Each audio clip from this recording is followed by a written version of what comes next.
आज की स्टोरी अपने आप में बहुत ही ज्यादा इंटरेस्टिंग है। वो इस तरह के 40 साल की एक खूबसूरत फीमेल टीचर अपने ही एक कम सिन टीन एज स्टूडेंट के साथ गंदा वाला अफेयर चला लेती है और अपनी जिनसी ख्वाहिशात को पूरा करने के लिए स्कूल, कॉलेज, पार्क, घर जहां भी उसको चांस मिलता है गपागप करवाना शुरू कर देती है। आपको मूवी में आगे चलकर ऐसा लगेगा गोया उसकी जिंदगी का मकसद ही संभोग करवाना है, लेकिन हैरानी की बात तो यह है कि कोई महिला अपने जीवन काल में इतनी बलात्कार कैसे कर सकता है। तो चले इस मूवी की एक्सप्लेनेशन को स्टार्ट करते हैं। मूवी के स्टार्ट में एक औरत दिखाई जाती है जिसका नाम अनीता होता है। अनीता एक स्कूल में जिम्नास्टिक टीचर की जॉब शुरू करती है और आज अनीता का स्कूल में पहला दिन होता है। वो सब बच्चों को अपना इंट्रोडक्शन देती है और फिर सब बच्चों को कहती है कि वो अपना इंट्रोडक्शन करवाएं और अपने बारे में कुछ बताएं। इनमें से एक स्टूडेंट जिसका नाम मार्कस होता है वो कहता है कि मेरा हथियार यहाँ पर मौजूद सब लोगों से बड़ा है। मार्कस की इस बात को सुनकर अनीता समझ जाती है कि मार्कस किस तरह का लड़का है, क्योंकि अनीता समझ रही होती है कि इसके पास छोटी मोटी फुलझड़ी होगी, लेकिन मार्कस का कॉन्फिडेंस देखकर यूं लगता है कि जैसे उसके पास कोई मिसाइल हो। फिर अनीता अपनी फैमिली के साथ डिनर कर रही होती है और उसके बाद वो अपने हस्बैंड के पास जाकर लेट जाती है और अपने हस्बैंड के क्लोज होने की कोशिश करती है क्योंकि वो उसको देना चाह रही होती है, लेकिन उसका हस्बैंड उसको मना कर देता है। इससे हमें पता चलता है कि इन दोनों में फिजिकल रिलेशन बहुत ही खराब था, यानी उसके हस्बैंड का पिस्तौल खड़ा नहीं होता था। फिर सुबह सुबह अनीता जॉगिंग के लिए जाती है तो ऐसा लगता है कि जैसे उसके पीछे कोई और आ रहा है। फिर वो जब घर आती है तो उसे एक लेटर मिलता है जिसमें लिखा होता है कि आज तुम जॉगिंग ड्रेस में बहुत ही हॉट और खूबसूरत लग रही थी और तुम्हें देखकर तुम्हारे साथ यबन गटीटा करने को दिल कर रहा था। लेकिन अनीता को समझ नहीं आता कि ये सब कुछ कौन कर रहा है। फिर अनीता अगले दिन स्कूल जाती है तो मार्कस किसी के साथ लड़ाई कर रहा होता है। अनीता मार्कस को पकड़कर पीछे करती है। यहाँ पर अनीता मार्कस की मरहम पट्टी कर रही होती है तो मार्कस अनीता के क्लोज आने की कोशिश करता है। ये दोनों किस करने ही वाले होते हैं कि वहाँ एक और स्टूडेंट आ जाती है और ये दोनों पीछे हट जाते हैं। अगर स्टूडेंट ना आती तो यहीं पर संभोग शुरू हो जाना था। अब अनीता भी मार्कस में अट्रैक्ट होने लगती है और वो मार्कस को इंस्टाग्राम से मैसेज करती है, कल जो भी कुछ हुआ तुम इसके बारे में भूल जाओ। मार्कस आगे से अपने हथियार की तस्वीर अनीता को सेंड कर देता है और साथ ही नीचे क्वेश्चन पूछता है कि बताओ तो जरा ये किस फूल की तस्वीर है। अनीता उसके फूल को देखकर बहुत खुश होती है और बहुत जोर जोर से हंसने लगती है। अब मार्कस के पेरेंट्स स्कूल आते हैं क्योंकि उसने पिछले दिन स्कूल में किसी के साथ लड़ाई की थी और वो अनीता के साथ मिलते हैं और मार्कस की माँ अनीता की पुरानी दोस्त होती है। अनीता उनको बताती है कि मार्कस अपनी गलती की वजह से स्कूल के ट्रिप पर नहीं जा सकता और मार्कस इसे सॉरी बोलता है और टेबल के नीचे से मार्कस अनीता के पाँव को टच करता है, जिसकी वजह से अनीता काफी अनकंफर्टेबल फील करती है और इस मीटिंग को जल्दी खत्म करके चली जाती है। फिर जब वो स्कूल से जाती है और कार में बैठती है तो मार्कस भी वहाँ पहुँच जाता है और यहाँ वो पहली दफा प्यार की आग जलाते हैं और इस आग पर वो अपने हथियारों को खूब गर्म करते हैं, यहाँ तक कि फारिग होने के बाद उनके दरमियान अफेयर चालू हो जाता है और फिर टपाटप और गपागप का सिलसिला शुरू हो जाता है और इसी तरह काफी दिन गुजर जाते हैं। फिर मार्कस अनीता से बोर हो जाता है। एक दफा अनीता मार्कस को मिलने के लिए बोलती है पर मार्कस कहता है कि मुझे आज मैच खेलने जाना है और जब अनीता उसका इंस्टाग्राम चेक करती है तो वो किसी और लड़के के साथ एक क्लब में होता है। अनीता मार्कस के घर जाती है और मार्कस की माँ से मिलती है। यहाँ पर अनीता की और भी काफी पुरानी फ्रेंड्स बैठी होती हैं। थोड़ी देर बाद मार्कस घर आता है और वो अनीता को देखकर हैरान हो जाता है कि इसकी फुलझड़ी में इतनी आग लगी है कि ये उसे जलाने के लिए हमारे घर तक पहुंच आई। फिर मार्कस अपना किंग कॉन्ग ठंडा करने के लिए नहाने चला जाता है और अनीता भी वॉशरूम का बहाना बनाकर मार्कस के पीछे चली जाती है और यहाँ वॉशरूम के अंदर ये दोनों फिर टपाटप और गपागप शुरू कर देते हैं। फिर अगले दिन मार्कस स्कूल नहीं आता क्योंकि इतनी हैवी टपाटप के बाद उसकी एनर्जी खत्म हो चुकी होती है। जब अनीता को उसके स्कूल ना आने का पता चलता है तो वो उसकी बीमारी का पता करने के लिए मार्कस को मैसेज करती है तो मार्कस कहता है कि वो बीमार है और इस वजह से वो कुछ दिन के लिए स्कूल नहीं आ पाएगा। यहाँ जब अनीता अपने हस्बैंड के साथ पार्टी में होती है तो मार्कस को बहुत मैसेज और कॉल्स करती है,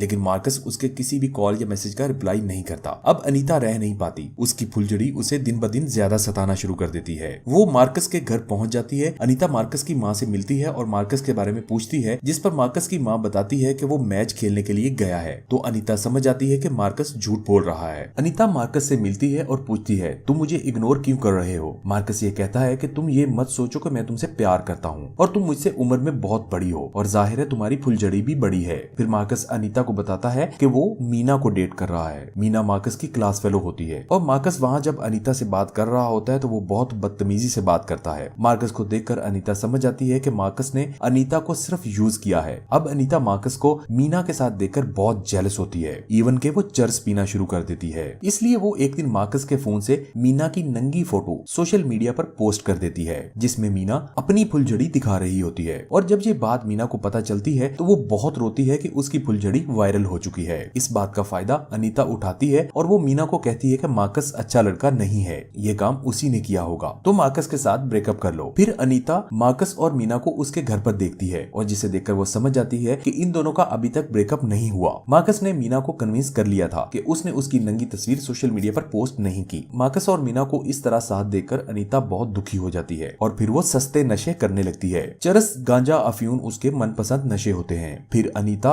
मार्कस से मिलने प्लेग्राउंड में जाती है, जिसे मार्कस परेशान हो जाता है और अनीता को कहता है कि तुम मेरा पीछा करना बंद कर दो। यहाँ अनीता मार्कस को बताती है कि वो प्रेग्नेंट हो गई है। हमारे प्यार की सजा हरामी बच्चे की शक्ल में मेरे पेट में पल रही है। अगर वो हरामी बच्चा इस दुनिया में आ गया तो तुम्हारी वाट लग जाएगी। ये सुनकर मार्कस पूरी तरह से शॉक्ड हो जाता है। फिर वो दोनों कार में बैठकर बातें करने लगते हैं। अनीता कहती है कि तुम्हें इसके बारे में टेंशन लेने की जरूरत नहीं है, मैं किसी को नहीं बताऊंगी, बस तुम मेरा कॉल और मैसेज का रिप्लाई देते रहना। और ये दोनों एक बार फिर से बेशर्मी की हदों को पार करके एक बार फिर से हम बिस्तरी करने लगते हैं। अगले दिन अनीता के हस्बैंड ने कहीं बाहर जाना होता है तो वो मार्कस को अपने घर बुला लेती है। जब वो घर आती है तो देखती है कि उसका हस्बैंड घर पर ही था। फिर बेल बजती है तो अनीता डर जाती है कि अगर उसके हस्बैंड को अफेयर का पता चल गया तो वो उसकी फुलझड़ी हमेशा के लिए बुझा देगा। उसे लगता है कि मार्कस आ गया है, लेकिन जब वो दरवाजा खोलती है तो वहाँ पर मार्कस की माँ होती है। मार्कस की माँ को मार्कस और अनीता के रिलेशनशिप के बारे में पता चल जाता है और वो अनीता को बहुत खरी खरी सुनाती है। अनीता उसकी माँ को सफाई देते हुए कहती है कि ये काम मैंने शुरू नहीं किया था, पहले मार्कस ने अपने हथियार के बड़े होने के बारे में मुझे बताया था, लेकिन उसकी माँ उसकी एक नहीं सुनती। फिर अनीता भी अपने घर से चली जाती है और वो एक होटल में जाकर रुकती है। दूसरे दिन अनीता जब अपने घर वापस आती है तो वो देखती है कि उसके हस्बैंड ने उसका सामान पैक करके बाहर रखा होता है। फिर वो दरवाजे बजाती है तो उसका हस्बैंड दरवाजा नहीं खोलता। फिर अनीता वहाँ से अपना सामान उठाकर चली जाती है। अब ये बात पूरे स्कूल में फैल जाती है कि अनीता और मार्कस आपस में यबन गटीटा करते थे। इस अफेयर की वजह से अनीता को स्कूल से निकाल दिया जाता है। फिर अनीता बाहर मार्कस से मिलती है और यहाँ मार्कस अनीता को बताता है कि उसने ही अपनी माँ को, अनीता के हस्बैंड को और पूरे स्कूल में ये सब कुछ बताया। और मार्कस सबको ये भी बता देता है कि अनीता उसे ब्लैकमेल कर रही थी। फिर लास्ट सीन में अनीता को एक बेंच पर बैठा हुआ दिखाया जाता है और वो पूरी तरह से अकेली हो जाती है और यहाँ मूवी का एंड हो जाता है। जाहिर है बुरे काम का बुरा अंजाम। अनीता की फुलझड़ी पूरी तरह से बुझकर शांत हो चुकी होती है। तो गाइस, आज की एक्सप्लेनेशन सुनकर अगर आपके मन को भी शांति मिली हो तो हमारे चैनल को सब्सक्राइब करना मत भूलिए, वीडियो को शेयर लाइक करना भी बिल्कुल मत भूलिए और कमेंट्स में जरूर बताइए कि अगली वीडियो में किस मूवी की एक्सप्लेनेशन सुनना चाहेंगे। मिलते हैं, गुड बाय।